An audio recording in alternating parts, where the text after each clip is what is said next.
ඔබ දන්නවද දෙනවයි කියලා මේ ඔයගොල්ලෝ වැඩ වගේක් දීලා කියන්නේ මට බෑ මේක කරන්න. මේ බැටි එක ආපහු මම දෙනවා. එහෙම කියලා කවුරු ඉන්නවද? වැඩි කරගන්න බැරි වුණාද?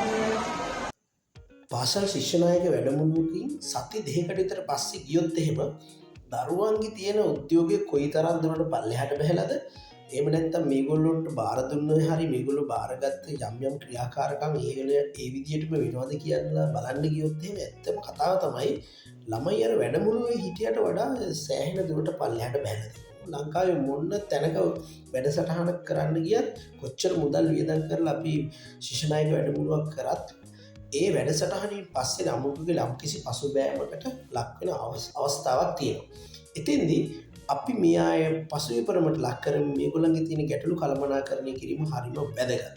අපි මෙතනදී කරන්නේ මේ යටිහින කනිෂ්ඨ විද්‍යාලයේ වැඩසටහනේ සති දෙකකට පස්සේ ඒගොල්ලෝ මොනවද කරලා තියෙන්නේ, කොයි වගේ ගැටලුද තියෙන්නේ කියන එක පිළිබඳව අපි සාකච්ඡා කරනවා. මේකෙදි වඩා වැදගත් දේවල් ගොඩක් අපි අනාවරණය කරගන්නවා. දරුවන්ට අපි ලකුණු දීමේ ක්‍රමවේදයක් පාවිච්චි කරනවා. ඒ ලකුණු දීමේ ක්‍රමවේදය එක්කේ ලකුණු කපාගත්ත ළමයි ඒවා ආයෙ කොහොමද වැඩි කරගන්නේ, මොනවද ඒගොල්ලන්ට තිබිච්ච ගැටලු කියන එක පිළිබඳව අපි පෞද්ගලිකව ඒගොල්ලොත් එක්ක සාකච්ඡා කරමින් මෙයාව ශක්තිමත් කරන වැඩසටහන තමයි මේ අතිශය වැදගත් පසුවිපරම් වැඩසටහන. අපි බලමුකෝ මොනවද මේක ඇතුළේ වෙන්නේ කියලා. ඔබ දන්නවද දෙනවයි කියලා මේ ඔයගොල්ලෝ වැඩ වගේක් දීලා කියන්නේ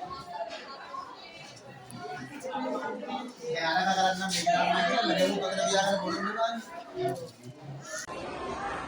දැන් මට මේක නිකන් හින කරදරයක් ගැණයක් කියලා තියෙන්නේ. දැන් මේ කරන වැඩ ටික කරගන්න බෑ. මට පිළිවෙලකට ඒ කියන විදිහට ඉන්න බෑ.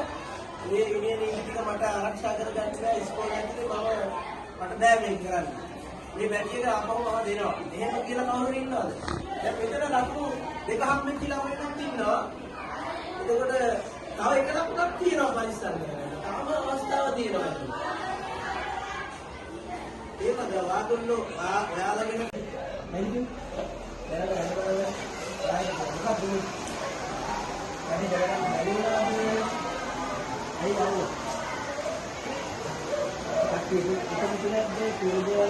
you.